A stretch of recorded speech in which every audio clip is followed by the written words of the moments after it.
Now, right now in the UK, there are problems with people being able to access tests, but there are new types of tests currently being trialled.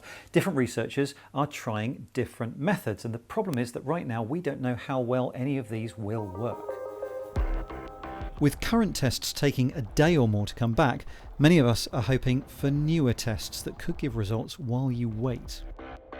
Normally, developing a procedure takes a long time and the work is rigorously peer-reviewed and tested before we even get to hear about it. But right now, every new theory and every new test is being publicised much earlier in its development, leading to claims which can sound too good to be true, but which we all want to be true. Some companies are trying to develop on-the-spot testing that could take just 20 seconds.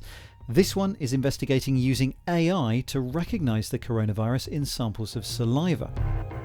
Other patients in hospitals and care homes are using portable machines like this that deliver DNA swab results in just 90 minutes. No lab needed. The UK government has also partnered with the Oxford University spin-out behind these little and large devices, capable of analysing swab or saliva samples in 90 minutes. But there is a thought that it might not matter if the tests aren't that accurate. Now, this does sound counterintuitive, but it's an argument that's been put forward by economist and BBC presenter Tim Harford. You're saying that's not a disaster. It's only a disaster if we ignore the fact that the test is imperfect. So here, just to put some numbers on it, let's imagine 1 in 1,000 people is infected at any one time, which is not a million miles away from the situation right now in the UK. And let's say the test gives 10% false positives. So out of every 10 people you test, the test says they're positive, but in fact they're not infected at all. Well, run those numbers.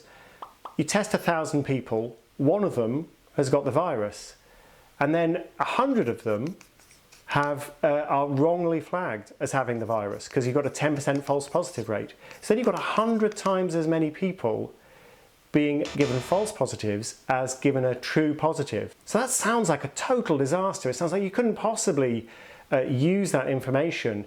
But think about it another way. Before you gave everyone the test, you would have thought 1 in 1,000 people has the virus.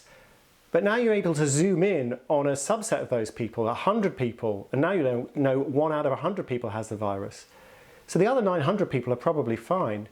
But if the alternative is to lock down everybody, is to tell everybody they have to stay home, to tell everyone they can't go to school or can't go to a restaurant, well, maybe the imperfect test could be better. We just have to use the information in the right way. So your latest book, How to Make the World Add Up, was just being finished, I think, as we were going into lockdown. And I wonder whether you looked at what the virus was doing around the world and whether that taught you anything about statistics. Well, I'm sad to say it underlined the point that I was trying to make in the book, which was that while we tend to think of statistics as a kind of political weapon, people lie with statistics and they try to win arguments with statistics. Actually, statistics are a way of seeing the world around us, seeing things we can't see in any other way. So they're a bit like you need radar to spot incoming bombers. We need statistics to spot the incoming virus. So I'm trying to get people to take the numbers seriously as a way of seeing what's true